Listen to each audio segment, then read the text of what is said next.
이 시간 우리에게 주신 하나님의 말씀은 누가복음 22장 7절부터 13절까지의 말씀입니다. 신약성경 134쪽입니다. 유월절 양을 잡을 무교절 날이 이른지라 예수께서 베드로와 요한을 보내시며 이르시되 가서 우리를 위하여 유월절을 준비하여 우리로 먹게 하라. 여짜오되 어디서 준비하기를 원하시나이까?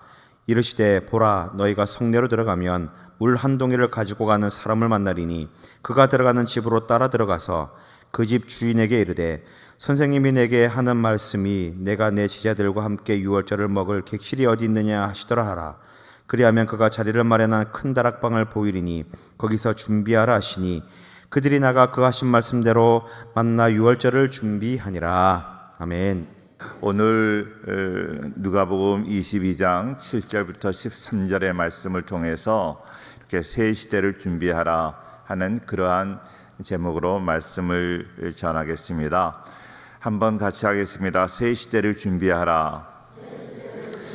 하나님의 나라, 하나님의 일은요 꼭 필요한 것이 있는데 어떤 일을 할 때 꼭 준비해야 된다는 거예요. 하나님의 일을 할 때 제가 조명을 밝게 하니까 눈을 제대로 뜨지 못하겠어요. 조금 조명을 줄여주시죠. 조명 줄여줘도 제 얼굴 안 보이지 않잖아요. 하나님의 일은요 준비가 있어야 됩니다. 오늘 말씀에도 우리 예수님께서 준비하라 무엇을 준비하는가 하면 유월절을 준비하라는 거예요. 절기를 준비하라. 이스라엘에는 3대 절기가 있었잖아요. 유월절, 또 장막절, 또 맥주절 이렇게 3대 절기가 있었는데 그 절기를 제대로 준비하지 않고 사람들이 먹고 또 이렇게 잔치하고 이렇게 즐기는 사람들이 많이 있었습니다. 우리나라에도 그 명절이 있잖아요. 명절, 추석이 있고 또 뭐가 있나요? 구정이 있고 그런 명절의 의미를 우리가 모르면서 그냥 즐기는 사람들이 많이 있습니다. 그런데 명절 의미를 잘 깨닫고 우리가 잘 준비한다면 더 의미 있게 보낼 수 있을 것입니다. 오늘 특별히 유월절은 어린 양을 잡아서 어린 양을 잡아서 피를 문설주에 바름으로 애굽에서 구원을 얻은 것을 기념하는 절기였는데 그 유월절, 구약적인 의미의 유월절이 이제 예수님께서 친히 유월절의 제물이 되심으로 우리가 매년 제사를 드리지 않아도 온전한 구원을 얻게 된다 하는 그런 의미의 새로운 시대의 유월절의 의미를 되새기는 그러한 그 모습이 되는 것입니다. 그렇게 새 시대의 그런 유월절을 맞이하면서 예수님께서 그 유월절을 준비하라고 말씀하십니다. 준비는 얼마나 중요한지 모릅니다. 준비하지 않으면 내가 준비한다고 완전히 다 완벽하게 모든 것이 이루어지는 것 아닙니다. 그러나 준비하는 마음 위에 하나님께서 도와주신다는 거예요. 준비하는 마음을 귀하게 여기신다는 거예요. 우리 성도님들 항상 하나님의 일, 어떤 일을 하든지 미리 기도로 준비하고 내가 말씀으로 준비하고 먼저 내가 시간을 내어서 준비할 때 그 일은 정말로 하나님께서 도우시는 아름다운 그런 사역이 될 줄로 믿습니다. 자, 우리가 이렇게 오늘 우리 권사님도 기도를 잘 해주셨는데 우리가 공예배에 기도를 한다 그럴 때 기도를 준비하시고 기도를 쓰시기도 하고 내가 여러 번 기도로 준비하시고 그래서 써가지고 원고를 써가지고 나왔지만 그 써가지고 나온 그대로 기도가 안 될 때도 있어요. 그대로 안 되고 성령께서 인도하시던 대로 기도가 될 때가 있고요. 그대로 그 쓴 대로 내가 읽는다고 해도 성령께서 역사하시는 거예요. 그래서 준비하는 것과 준비하지 않은 것과는 얼마나 큰 차이가 있는지 모릅니다. 준비하는 우리 성도님들, 그래서 하나님의 놀라운 은혜를 경험하는 우리 모두가 되기를 바랍니다. 오늘 본문에도요 8절에 준비라는 말이 나와요. 8절 말씀 같이 한번 읽어볼게요. 시작. 예수께서 베드로와 요한을 보내시며 이르시되 가서 우리를 위하여 유월절을 준비하여 우리로 먹게 하라. 그래서 8절에 나오고요 9절도 그렇습니다. 제가 읽겠습니다. 여짜오되 어디서 준비하기를 원하시나이까. 9절에도 준비라는 말이 나오고 12절에도 그리하여 그가 자리를 마련한 큰 다락방을 보이리니 거기서 준비하라 하시니 13절 시작. 13절 시작. 그들이 나가 그 하시 예, 그렇습니다. 그렇게 준비를 하니까요. 준비를 하니까 하나님께서 도와주시는 거예요. 하나님께서 도와주시는데 이제 어떻게 준비를 해야 되고 어떻게 도와주셨는가 하는 것을 우리가 말씀을 통해서 한번 보기를 원합니다. 10절 말씀을 먼저 볼게요. 10절에 보니까 이런 말씀이 있어요. 이르시되 보라 너희가 성내로 들어가면 물 한 동이를 가지고 가는 사람을 만나리니 그가 들어가는 집으로 따라 들어가서 그랬어요. 따라 들어가서 그 주인에게 이제 말씀을 하는 거예요. 너희에게 유월절 먹을 객실이 있느냐 그렇게 물어보면 그가 이제 큰 다락방을 보이겠다. 그리고 그 다락방을 허락해 주겠다 하는 것입니다.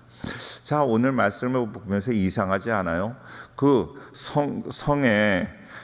성내로 들어가는 물 한 동이를 가지고 들어가는 사람까지 예수님이 다 알고 계셨다는 거예요. 예수님은 모르는 것이 없으셨다. 그런데 그 예수님이 이미 유월절을 지내기 위해서 그 방까지 다락방까지 이미 다 예비하시고 사람까지 준비하셨다는 거예요. 예수님이 다 하시는 거예요. 예수님이 내가 하는 것 같지만 나의 기도를 통해서 나의 노력을 통해서 나의 준비를 통해서 모든 것이 이루어지는 것 같지만 하나님은 다 이루어 놓으시고 우리가 준비하는 마음 하나님 앞에 두렵고 떨림으로 하나님 앞에 도움을 구하는 그 모습을 원하신다는 것입니다. 하나님이 준비하셨어요. 준비하시는 하나님 여호와 이레라는 말씀 잘 아시잖아요. 하나님이 다 준비하셨다. 그러니까 아브라함에게 너는 아들을 나에게 번제로 드리라고 했지만 아들을 원하시는 것이 아니라 준비하는 마음 하나님 앞에 정말로 굴복하는 그 마음을 하나님이 원하신 거예요. 하나님이 번제물이 없어서 아들을 번제로 드리라는 것 아니었다 하는 것입니다. 하나님은 우리의 그 에티튜드, 우리의 자세, 우리의 준비하는 모습, 신앙적인 모습을 하나님이 원하시는 거예요. 이런 준비 과정에 하나님이 먼저 역사하셨기 때문에 예수님이 하셨기 때문에 그 사람을 순종하게 만나게 됐고 그 장소를 잘 준비하게 되었다 하는 것입니다. 먹을 장소가 없었다. 예수님이 장소가 없으셨겠어요? 이 장소를 준비하라 하는 것은 무엇입니까? 우리의 가정이 예수님 앞에 드려질 만한 그러한 가정인가 하는 것을 돌아보셔야 돼요. 우리 가정에 예수님이 오셔서 정말로 유월절 하나님의 은혜를 베풀어 주실 만한 가정인가? 우리의 가정의 모습이 그런가? 항상 우리의 가정은 예수님이 원하신다면 우리의 가정을 내드릴 수 있을 만큼 그렇게 준비가 되어 있는 기도로 되어 있고 언제나 성결함으로 준비되어 있는 아름다운 복된 가정이 될 수 있기를 주의 이름으로 축원합니다. 루디아의 가정과 같이 어떤 가정과 같이 정말로 우리 하나님이 원하신다면 언제라도 주님 오셔서 우리 가정을 사용하여 주옵소서. 우리 가정에 이 다락방이 비어 있습니다. 이 다락방에서 유월절을 준비하여 주옵소서 하고 그 모든 것들을 다 내어드릴 수 있는 그러한 모습이 우리에게 있어야 될 줄을 믿습니다. 제가 어려서 그런 우리 교회 성도님들이 계셨어요. 하셨어요. 자기 집에서 모든 성도들 이렇게 자기 집에, 그때는 교회가 너무 어려웠으니까요. 집에서 모든 것을 다 대접도 하고 봉사도 하고 집에서 모든 것을 다 하시는 그러한 분들을 여러 번 보았습니다. 참 귀한 일이에요. 그렇게 자기 집이 교회인 것처럼, 그래서 그 자녀들이 막 불평하고 그런 가정들 그랬지만 하나님 앞에 봉사하고자 하는 그런 분들, 하나님께서 그냥 놔두시지 않죠. 우리 교회에서도 그 가정을 이렇게 우리 성도님들한테 다 제공하고 대접하고 또 초청하고 거기에서 모임을 갖고 이런 분들이 많이 계세요. 그 가정을, 제가 아는 여러분들의 가정도 하나님 앞에 그렇게 봉사하고 제공하고 그 어린이들을 전도하기 위해서 토요일날 자기 집을 제공하고 어린아이들이 와서 먹고 함께 교제하고 함께 공부하고, 그러다가 그 가정에서 공부하다가 예수님을 영접하고 교회에 나오고, 이 새소식반 어린이 전도협회에서 하는 그런 것도 가정을 제공해야 되는 거거든요.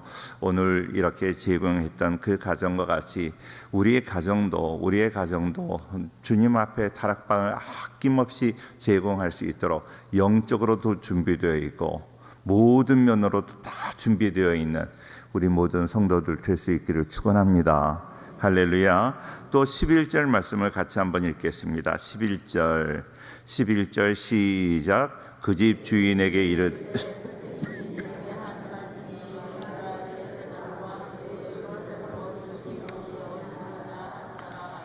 예, 그래요. 그렇게 그 집에 어느 집이 이렇게 무슨 그 장소를 제공한다 그럴 때요. 그 집에 이제 우리 권사님들이 제공하려고 하는데 꼭 거기에 방해가 있어요. 방해. 누가 방해인가 하면 남편이 심술이 나가지고 입이 쭉 남아가지고 왜 우리 집에서 이런 거 해야 되나, 그렇게 이야기하는 그런 남편들이 계세요. 또 어떨 때는 어느 자녀들이 그런 거 싫어하고 왜 우리 집에서만 이런 거를 해야 되나, 우리 집이 손해가 된다, 맨날 교회는 우리 집에 기대기만 한다 하고 생각하는 분들이 있어요. 그런데요, 오늘 이 11절에 나오는 말씀 뭡니까? 그 집주인에게 이르되 선생님이 네게 하는 말씀이 내가 내 제자들과 함께 유월절을 먹을 객실이 어디 있느냐 하시더라 하라. 그런데 그 주인이 그 이야기를 듣고 그 객실을 다 보여주고 그대로 그 방을 제공했다는 것이에요. 참 귀하지 않습니까? 우리 사랑하는 성도님들, 장소도 중요하지만 그 사람이 중요한 거예요. 사람이. 우리 하나님 마음을 편하게 해드리는, 예수님 마음을 편하게 해드리는, 예수님 언제라도 우리 가정에 오셔서 편하게 쉬십시오. 바울 선생님 우리 집에 와서 언제라도 편하게 쉬십시오. 그 집에 가면 항상 편하게 이렇게 지내실 수 있는 그런 사람들이 있어요. 어떤 사람은 만나면 좀 불편해요. 불편한 분들이 있죠. 예? 불편한 분들이 있어요. 어떤 분들은 아주 정말로 언제 만나더라도 또 편한 분들, 돈이 있고 없고가 아니라 정말로 마음이 편한 분들이 있어요. 제가 청년 때 모시고 계시던 그 목사님 총회장 지내신 목사님이신데, 그 목사님은 이렇게 조그만 뭐라 그래야 될까요? 무슨 이렇게 자파상을 하시던 그런 집사님, 그 집사님이 계신데, 그 자파상을 하시던 그 집사님이 그렇게 마음이 편하신 거예요. 그 자파상이 그렇게 넓지도 않아. 그런데 항상 시간이 되면 거기 가서 그렇게 이렇게 말씀을 나누시고 그래요. 편하시니까 그래요. 그렇다고 그 집에 가면 어디 있을 만한 공간도 없고 그 뭐 여유가 없는 가정이고, 그런데도 거기가 편하신지 거기만 가시는 거예요. 그게 제가 뭐 지금 한 30-40년 지난 그런 일인데도 제가 그 모습이 생각이 나요. 그 목사님은 그 가정이 참 편하셨구나. 저는 우리 오늘 이 주인이 예수님 앞에 너무나 편한 가정 같아요. 사람이 잘 준비되어야 한다. 우리 성도님들 다른 사람들한테 막 마음이 불편하고 힘들고 이런 사람이 아니라 언제라도 어디서 어떻게 만나든지 다 할 수 있는 그런 사람, 그 사람이 되어야 한다는 것입니다. 그 주인이 객실을 아주 막 그 순순히 내어주는 그런 말씀, 그런 사람이었다 하는 거예요. 그 집 주인에게 이르되 선생님이 네게 하는 말씀을 그랬어요.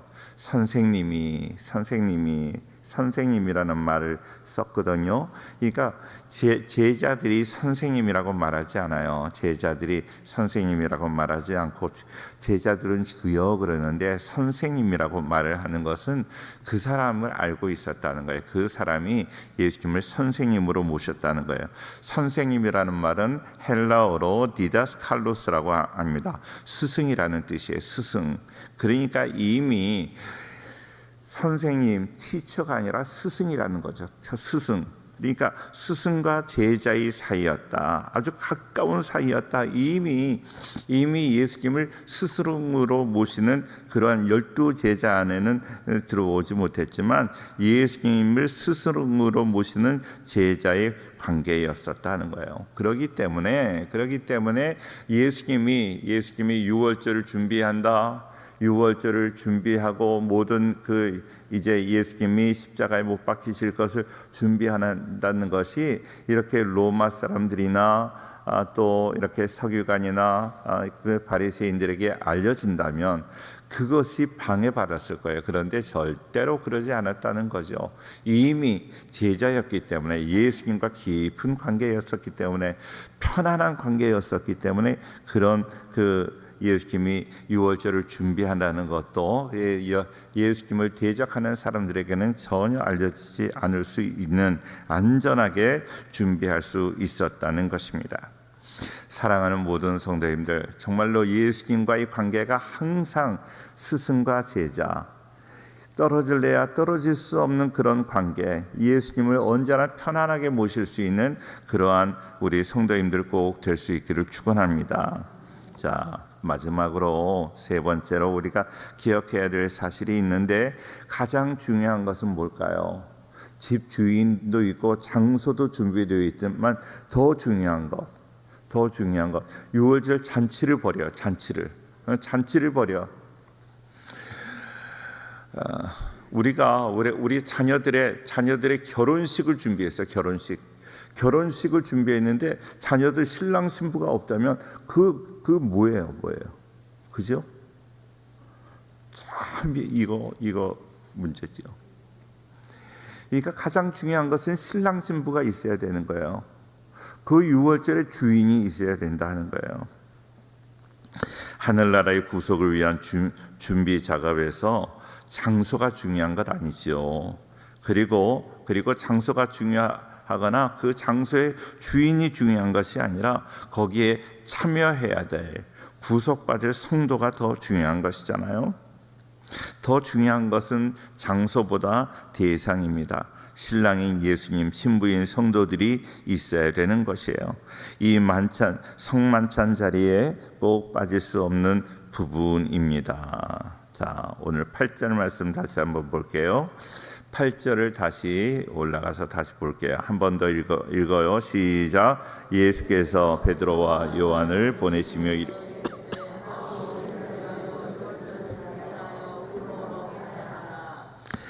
자, 보세요. 유월절을 준비하여 우리로 먹게 하라. 우리를 위하여 유월절을 준비하고 우리를 위하여 우리로 먹게 하라. 우리라는 말을 계속 사용하고 있어요. 우리가 중요합니다. 예수님과 우리가 이미 예수님과 내가 이미 우리가 되었어요. 한 공동체가 되었어요. 하나가 되었어요.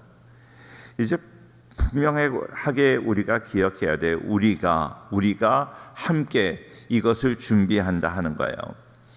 자, 6월절에 짐승을 잡아서 우리가 구원함을 입은 그 하나님의 은혜를 잊지 않고 지키는 것이 6월절이에요. 그런데 오늘 6월절을 준비하라는 이 말씀은 조금 이제 더 진전이 된 그런 내용입니다. 주인공이 빠지면 잔치는 엉망이 돼버리지만 구약의 6월절 절기에서 어린 양이 빠지면 아무것도 의미가 없지요. 그런데 오늘 6월절을 준비하는데요, 구약의 6월절을 준비한 것과는 전혀 달라요. 뭐가 다를까요? 구약에서는 어린 양이 있었어요. 양고기를 먹었어요. 그런데 오늘 예수님과 6월절의 절기를 지키는데 그 자리에는 고기가 없습니다. 포도주와 무교병만 있어요. 누룩 넣지 않은 그런 빵만 있습니다. 예수님 자신이 어린 양이었기 때문에, 예수님이 어린 양이었기 때문에 그 고기를 먹으면서 성만찬을 제정할 필요가 없었습니다. 예수님 자신이 어린 양이다. 잘 기억하세요. 자, 그러면 6월절을 준비하는 것, 예수님이 이제 십자가에 못 박혀 죽으실 것을 예수님이 준비하셔야 되잖아요. 어떤 의미에서 우리 제자들에게 준비하라고 말씀할 것이 아니라 예수님이 돌아가셔야 되니까, 예수님이 십자가를 지셔야 되니까 예수님이 준비하셔야 되는데 제자들에게 준비하라고 말씀하세요. 구약적인 의미에서 어린 양은 이제 필요가 없습니다. 예수님이 어린 양이시기 때문에 예수님만 필요하다는 것을 오늘 분명히 말씀해주고 있습니다. 7절과 13절, 7절 6월절 양을 잡을 무교절 날이 이른지라. 13절 그들이 나가 그 하신 말씀대로 만나 6월절을 준비하니라. 표면상으로 이 말씀은 관례대로 어린 양을 잡는 것입니다. 그러나 이면적으로는요, 이 말씀은 예수님의 죽음을 상기시키는 말입니다. 6월절에 어린 양을 잡는 것이 아니라 이제 예수님이 준비되어지고 죽어야 할 것을 말씀해 주시는 거예요. 예수님이 이미 마음에 준비하셨고 기도하셨고 그렇게 준비되어 있는 상황이었어요. 그런데 제자들에게 6월절을 준비하라고 말씀하시는 그 이유는 무엇입니까? 그것은 우리가 아무 생각 없이 예수님이 죽으심으로 우리가 구원받는 게 아니라는 거예요. 우리의 죄를 담당하시고 죽으셨는데 그 죽으심이 우리가 그냥 보는 것처럼 막 낭만적이고 이런, 우리 십자가 목걸이 달고 십자가 배지를 달고 그런 것처럼 십자가가 화려하거나 편안하거나 그런 것이 아니라는 거예요. 우리의 죄값, 우리는 값없이 구원을 받았다고 이야기를 해요. 값없다. 그렇기 때문에 은혜다 하는 이야기를 너무나 많이 하잖아요. 그런데 이 세상에 값없는 것은 없어요. 우리는 값없이 받았지만 내가 값없이 받기 위해서 누군가 정말로 값비싼 대가를 치렀다는 거예요. 누가? 예수님이. 예수님의 그 십자가의 죽음을 보고 우리 무슨 패션 오브 크라이스트를 보면서 어떤 생각이 들어? 끔찍하다. 나 저거 보기 싫어. 그런 얘기 많이 하시잖아요. 자, 그런데 자꾸 보게 되는 이유, 봐야 되는 이유가 뭔지 아세요? 우리의 죄가 그렇게 끔찍하다는 거예요. 저렇게 사람을 저렇게 끔찍하게 때리고 저렇게 죽일 수 있어. 그렇지만 그것을 우리가 보는 이유, 봐야 되는 이유는 뭔가 하면 우리의 죄, 우리가 생각 없이 짓는 그 죄가 용서함 받기 위해서 그렇게 처절한 죄의 대가를 예수님이 치르셨다는 것을 우리가 알아야 되는 거예요. 내가 은혜로 받지만, 내가 은혜로 구원을 받았지만 모든 것이 은혜라고 값없는 것 아닙니다. 어느 누군가 값없이 치루었기 때문에 우리가 그것을 은혜로 받는 것입니다. 이것을 잊어버리면 안 된다는 거예요. 함부로 은혜를 받으시면 안 됩니다. 고린도후서 6장 1절 2절 같이 보겠습니다. 고린도후서 6장 1절 2절 중요한 말씀이에요. 고린도후서 6장 1절 같이 봐요. 1절 2절까지 보겠습니다. 다 같이 시작. 우리가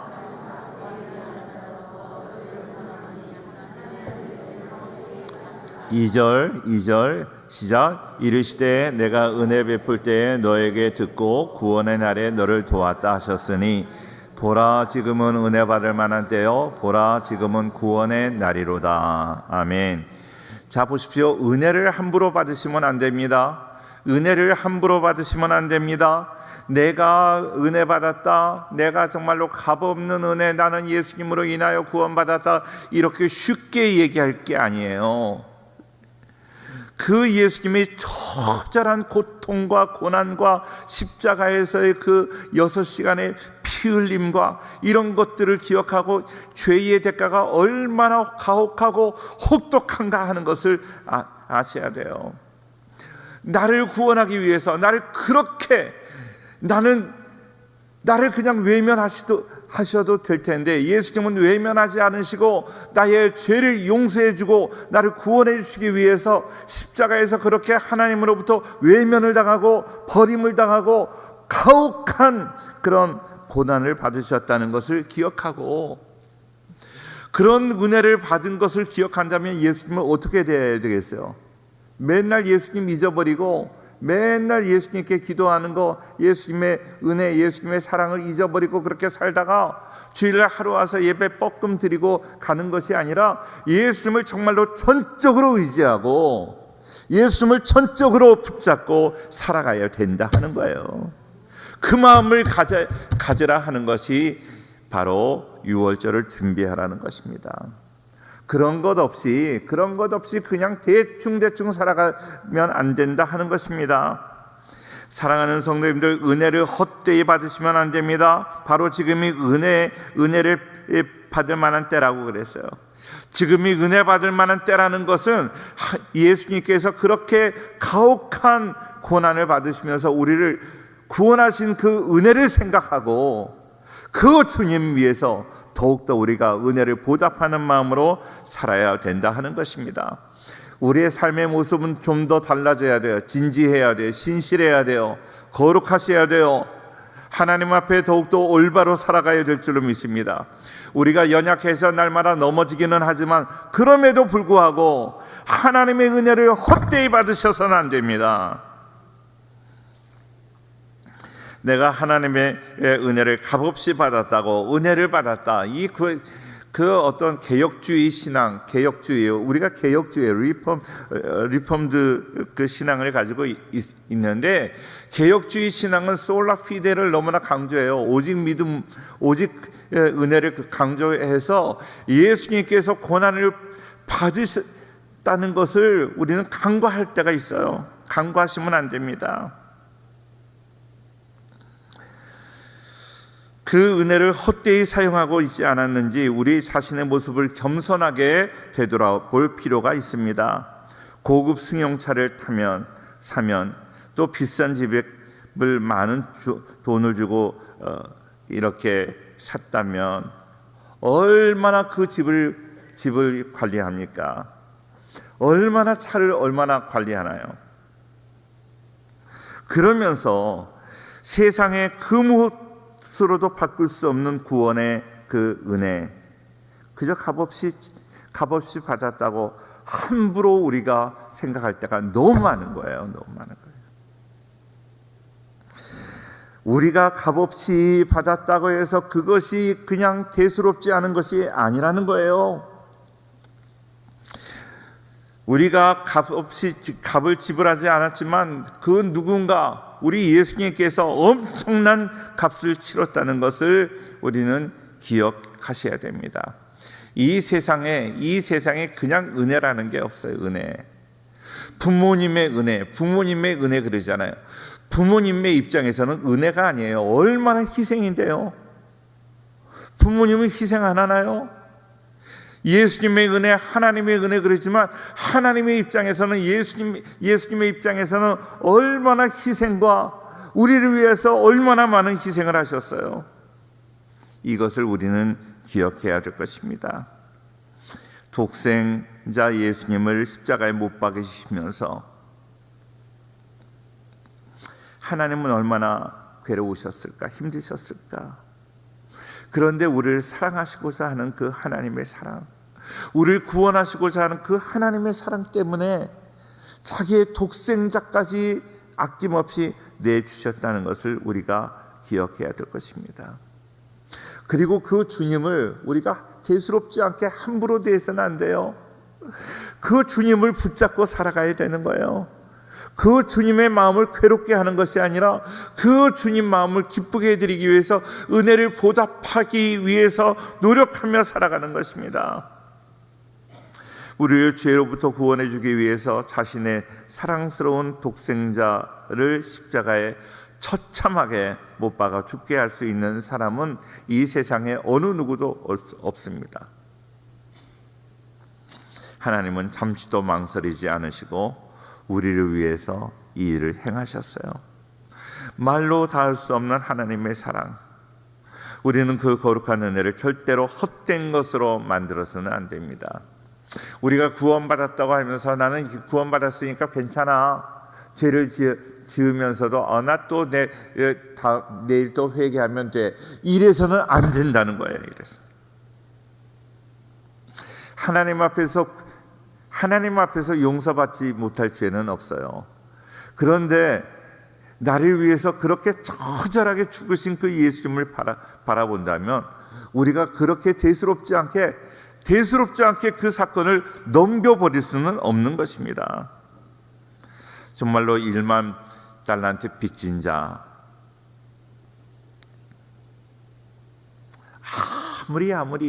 아무리 내가 내 힘으로 어떻게 하려고 해도 해결할 수 없는 그 1만 달란트를 탕감받은 그 사람처럼 우리는 겸손함으로 정말로 하나님의 은혜에 감사함으로 날마다 회개하며 내가 예수님을 십자가에 못 박았어요. 나 예수님 없으면 못 살아요. 평생 잊을 수가 없습니다. 하는 그런 마음으로 살아가야 될 줄로 믿습니다. 우리의 심령이 죄로 다시 얼룩지지 않도록 그렇게 살려고 노력하지만 우리가 연약해서 또 넘어지는 것은 어쩔 수 없어요. 그러나 그거를 계산하고 다 예수님 앞에 나오면 다 용서된다는 것을 너무나 머리를 잘 쓰는 거예요. 그거 다 계산하고 나 내일 또 회개하면 돼. 이렇게 사는 것이 아니라 하나님 앞에 진실함으로 이것이 유월절을 준비하는 마음이라는 거예요. 경건의 훈련은 게을리하고 그저 구원의 간격만 생각하고 은혜로만 천국에 들어간다. 들뜬 채로 여전히 옛 습관을 즐기고 또 회개하면 돼. 또 하나님 앞에 나아가면 돼. 하나님 받아주실 거야. 이런 안이한 마음으로 사는 것, 그것은 바로 또 성령을 근심하게 하시는 죄목을 하나 더 추가하게 되는 것입니다. 사랑하는 성도님들, 이런 모습으로 하나님이 우리가 머리 쓰는 것도 하나님이 다 아신다고 그랬잖아요. 하나님은요, 우리가 머리 쓰는 그거를 우리는 머리라고 그러지 않고 뭐라 그래요? 잔머리라 그래. 잔머리. 우리가 잔머리를 쓰는 거 하나님이 다 아시잖아요.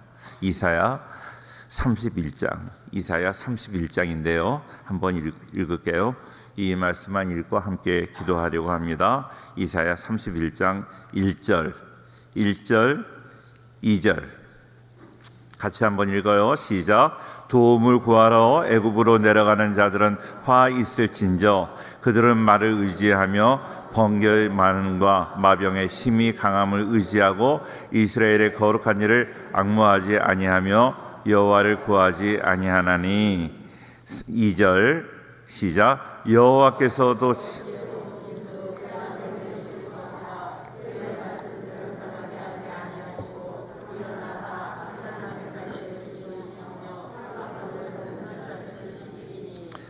그래요.